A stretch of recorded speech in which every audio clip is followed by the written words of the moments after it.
मित्रों, भला कौन जवान नहीं रहना चाहता? पुरुष हो या स्त्री, कोई अपने चेहरे पर झुर्रियां नहीं देखना चाहता।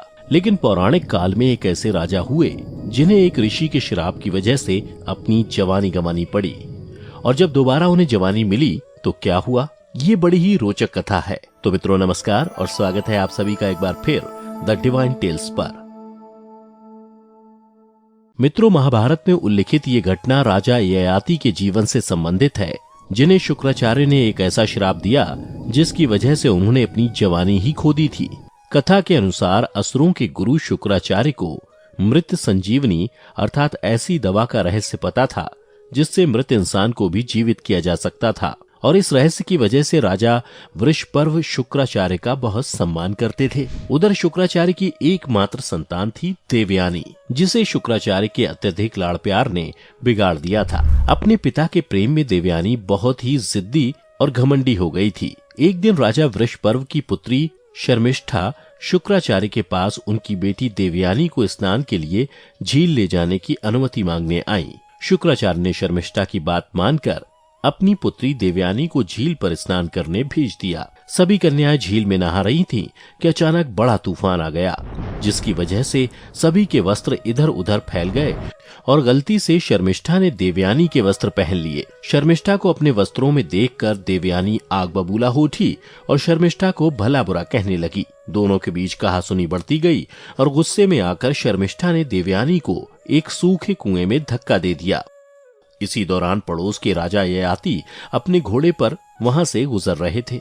उन्होंने कुएं में गिरी देवयानी की आवाज सुनी तो वो रुक गए और उन्होंने हाथ देकर देवयानी को कुएं से बाहर निकाला। देवयानी राजा ययाति को देखते ही उन पर मोहित हो गई। देवयानी ने राजा ययाति पर स्वयं से विवाह करने का दबाव डाला, लेकिन राजा ययाति ने यह कहकर विवाह का प्रस्ताव अस्वीकार कर दिया कि वो एक क्षत्रिय है और किसी ब्राह्मण युवती से विवाह नहीं कर सकते हैं। विवाह का प्रस्ताव ठुकराकर राजा ययाति वहां से चले गए और उनके जाने के बाद देवयानी घर न जाकर पेड़ के किनारे पर ही बैठ गई।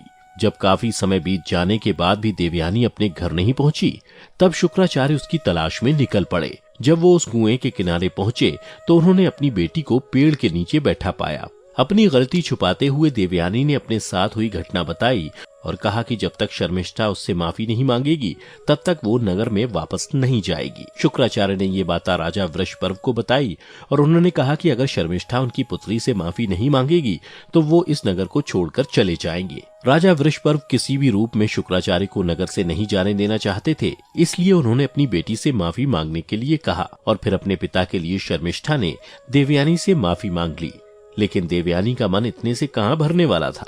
उसने आगे कहा कि शर्मिष्ठा को आजीवन उसकी दासी बनकर रहना होगा। शर्मिष्ठा जानती थी कि देवयानी हर समय उसका अपमान करेगी, लेकिन फिर भी उसने अपने पिता के कारण देवयानी की दासी बनना स्वीकार कर लिया। एक दिन राजा ययाति दोबारा उसी मार्ग से गुजरे तो उनकी मुलाकात दोबारा देवयानी से हुई। देवयानी ने शर्मिष्ठा को अपनी नौकरानी के रूप में राजा से मिलवाया और उसने एक बार फिर राजा के समक्ष स्वयं से विवाह करने का प्रस्ताव रखा, और इस बार राजा ने देवयानी के इस प्रस्ताव को मान लिया। दोनों के विवाह के बाद 2 पुत्र हुए। सब कुछ अच्छे से व्यतीत हो रहा था, लेकिन तभी अचानक एक दिन राजा ययाति और शर्मिष्ठा का आमना सामना हुआ। तब शर्मिष्ठा ने उन्हें बताया कि कैसे देवयानी ने उसे अपनी दासी बनाया है। ये सुनकर ययाति को देवयानी पर बहुत क्रोध आया और उन्होंने शर्मिष्ठा के हालातों को समझते हुए उसे अपनी दूसरी पत्नी स्वीकार किया, और इस तरह राजा ययाति और शर्मिष्ठा का विवाह हो गया। 3 पुत्रों की उत्पत्ति के बाद शर्मिष्ठा और ययाति के विवाह की सच्चाई देवयानी को पता चल गई। फिर देवयानी अत्यधिक क्रोधित अवस्था में अपने पिता शुक्राचार्य के पास पहुंची और उन्हें सारा हाल बताया।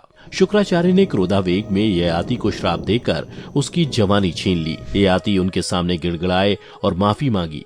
उनकी हालत देखकर शुक्राचार्य को उन पर तरस आ गया। शुक्राचार्य ने कहा कि मैं दिया गया श्राप तो वापस नहीं ले सकता, लेकिन अगर तुम्हारा कोई पुत्र तुम्हें अपनी जवानी देता है तो तुम जब तक चाहो तब तक जवान रह सकते हो। वृद्ध ययाति अपने महल पहुंचा और सबसे पहले अपने बड़े पुत्र से जवानी देने के लिए कहा, लेकिन उसने मना कर दिया। इसके बाद राजा एक एक कर अपने सभी पुत्रों के पास गया, लेकिन जवानी देने के लिए कोई भी नहीं माना। अंत में राजा का सबसे छोटा पुत्र पुरु अपने पिता को जवानी देने के लिए तैयार हो गया, और इस तरह से राजा ययाति को अपनी जवानी दोबारा से मिल गई। लेकिन उसका पुत्र पुरु वृद्ध हो गया। ययाति ने अपनी पूरी जवानी का भरपूर आनंद उठाया, लेकिन एक दिन उसे अपनी गलती और पुत्र के प्रति किए गए अन्याय का एहसास हुआ। ययाति आत्मग्लानि में अपने पुत्र के पास पहुंचा और उसे कहा कि वो अब और ज्यादा जवान नहीं रहना चाहता, और इस तरह ययाति ने पुरु को उसकी जवानी वापस लौटा दी और साथ ही अपना राजपाट भी उसको सौंप दिया। अपना राजपाट अपने पुत्र को सौंपने के बाद राजा ययाति अपनी पारिवारिक और राजकीय जिम्मेदारियों से मुक्त होकर ब्रह्मा की उपासना करने के लिए वन में चले गए और उन्होंने अपना संपूर्ण जीवन वहीं बिताया। तो मित्रों, आज की इस वीडियो में बस इतना ही। अगर आपको ये वीडियो पसंद आई हो तो इसे लाइक और शेयर जरूर करना और कमेंट करके जरूर बताना कि आपको राजा ययाति और उनकी जवानी से जुड़ी ये कथा कैसी लगी। इसी के साथ अब मुझे जाने की अनुमति दें। मैं एक बार फिर लौटूंगा ऐसी कुछ और पौराणिक और धार्मिक कथाओं के साथ। तब तक अपना और अपनों का ध्यान रखें। धन्यवाद।